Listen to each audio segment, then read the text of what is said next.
The Genius documentary on Kanye West that is currently airing on Netflix. It's the most inspirational documentary I've ever seen. And it's only in part one. I think it's of a 3 or 4 part series. It's an hour and a half. It looks like every episode is going to be an hour and a half. And it's amazing. It tells the triumphant story of Kanye West breaking into the music industry as a rapper. Now, we know Kanye was a very famous, very highly requested producer way before he was a rapper.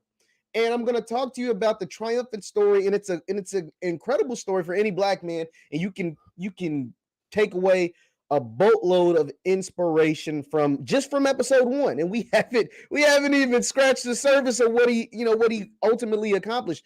So let's take a look at it. Once again, my name is JeffLightsYJr here with the Black Boss channel and Victory Formation. Thank you guys for tuning in. Be sure to hit that thumbs up button, like, share, subscribe, and the notification bell because we upload every single day. Now, Jeen-Yuhs is what the documentary is titled. Kanye West, the story of Kanye West. And if you know anything about Kanye, obviously he's a controversial figure.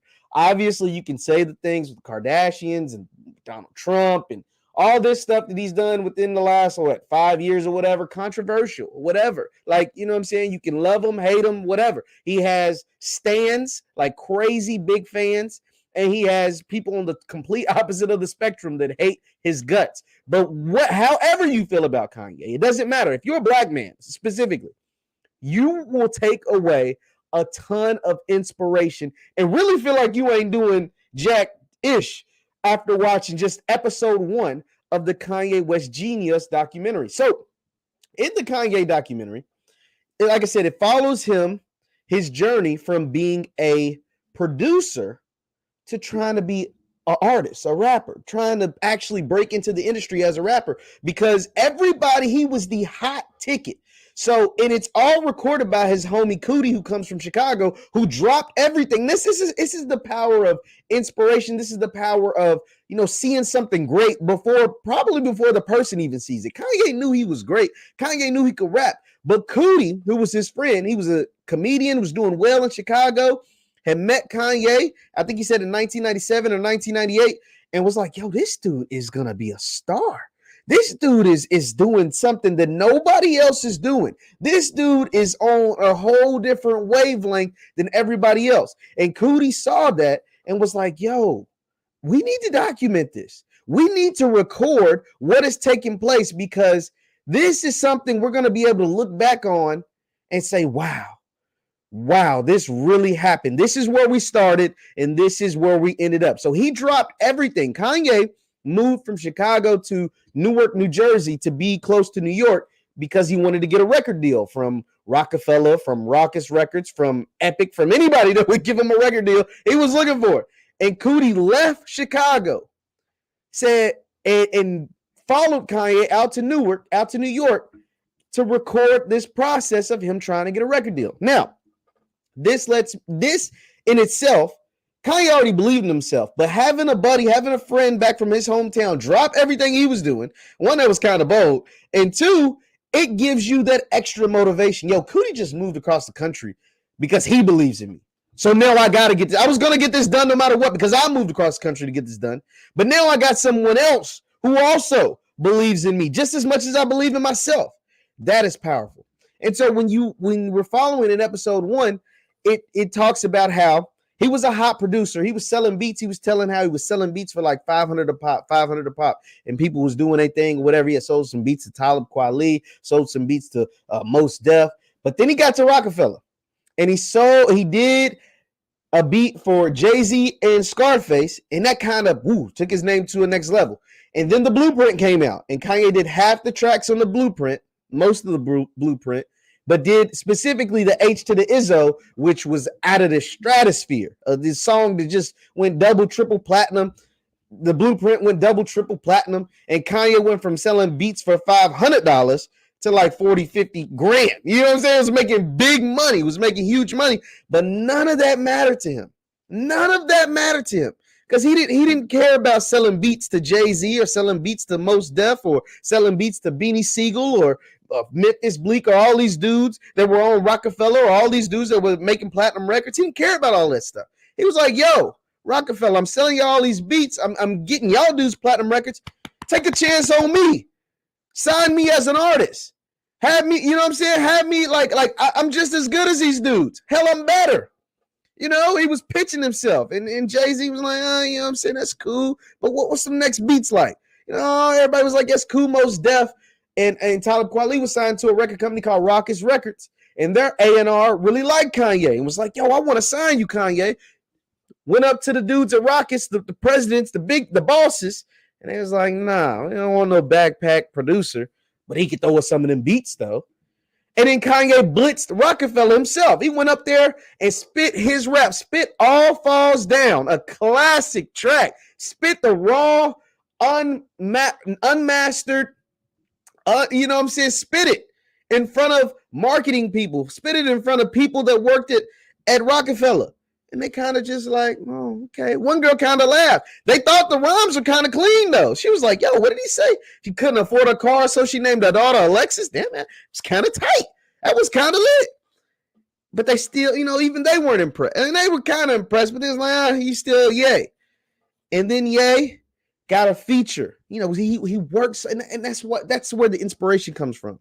Because even after all those no's, after all those laughs, after all those, you know, people turning their head, turning them down, saying no, get away, whatever, F off or whatever, he still kept going.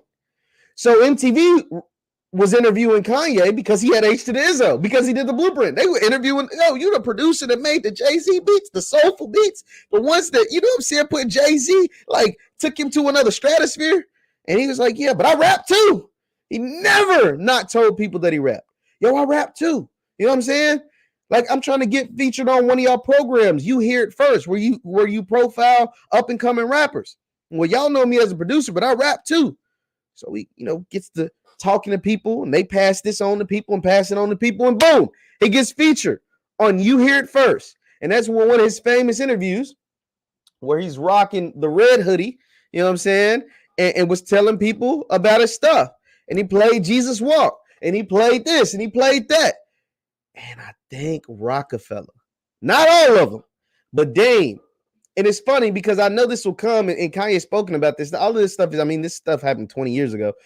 He talked about how, you know, Dame probably just signed me because he didn't want my beats to go to other people. And I kept hounding him because you see it in the documentary. Cootie filmed everything. He hounds him. He goes up there. He blitzes him. He does this. He does that.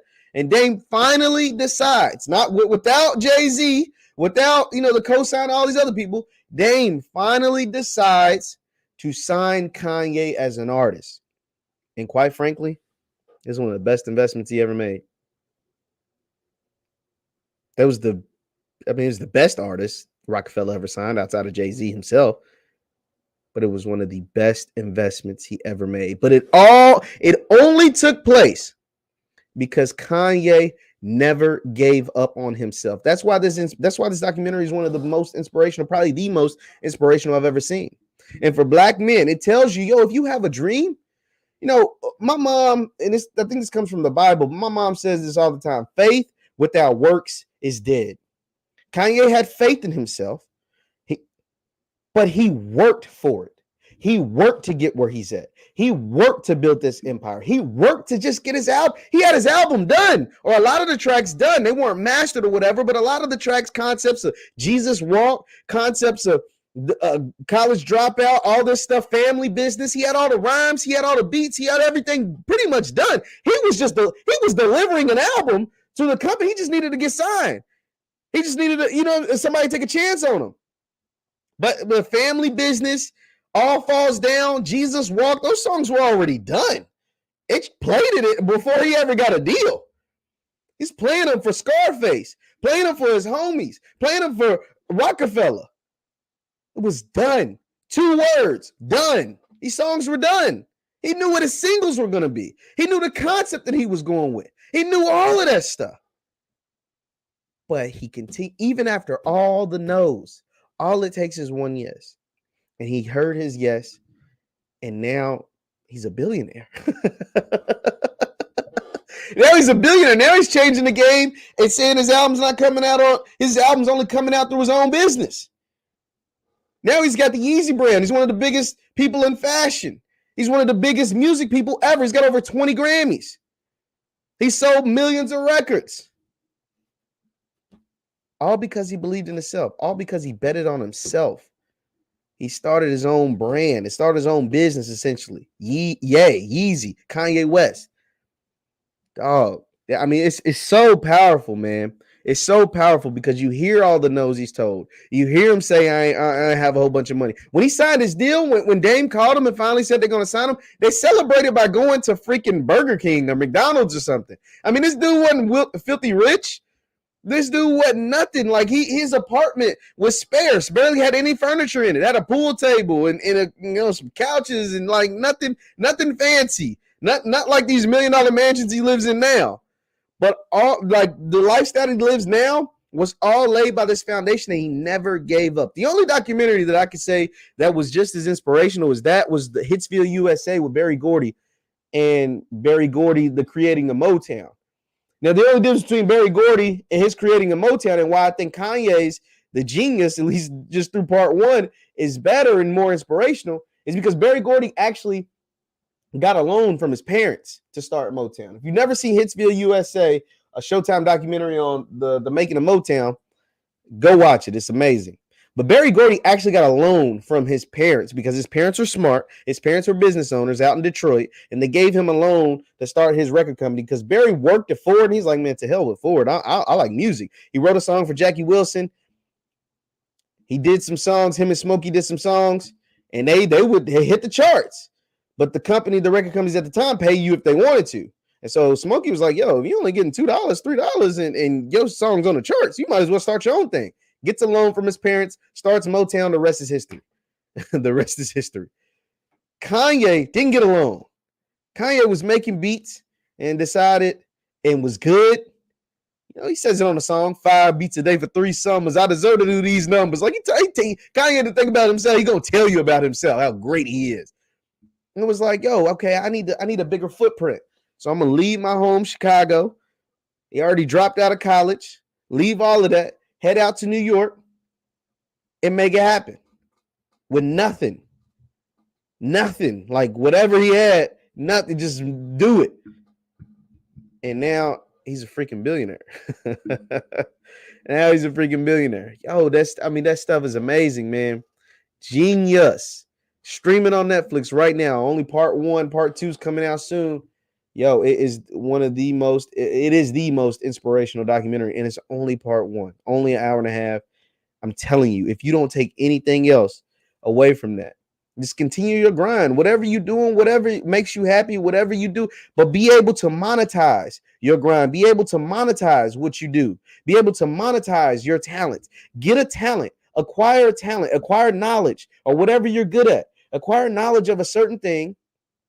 Never give up on it. And learn how to monetize that. Start your business that way. That's what Kanye did. He had this extreme talent, extreme ear, is genius for music. He took his talents for music as a producer, but knew the whole time he could rhyme, knew the whole time he wanted to rhyme. Took that, kept his best beats for himself, spit over his best beats with his talent, his lyrical ability, and his way to mix sounds and words and all that stuff, and was able to monetize it. And now he's one of the greatest musicians to ever walk the planet. Period. And nobody even wanted to sign him. Nobody even wanted to sign him. Hell, they even told him, the dude from Rockets Records, he was like, yo, you're trying to get signed to Rockefeller. You're not really a Rockefeller dude. Rockefeller's about Bentleys and women and popping Cristal and champagne and stuff. And you're a fashion dude with backpacks and flipped up collars, and obviously the shutter shades and all that stuff came later. But it's like, yeah, you a dude that's like, walking around with backpacks and hoodies, and they with throwback jerseys and Bentleys. Like, it's not really your style. And Kanye was like, yo, I'm street like them, but I'm also fashionable like you guys. I'm like the perfect blend of Rockets and conscious like you guys. I'm like the perfect blend of Rockets and Rockefeller. But I'm me. I'm Ye. I'm Kanye. Kanye West at the time that eventually became Kanye, that eventually became Ye. Man, I could talk about this all day. But go and check out Jeen-Yuhs. Jeenyuhs. Jeen-Yuhs. That way, spelled that way. on Netflix, the Kanye West documentary. I promise you, you won't regret it. Once again, my name is JeffLightsyJr at the Black Boss channel. Thank you guys for tuning in. Be sure to hit that thumbs up button, like, share, subscribe, and I will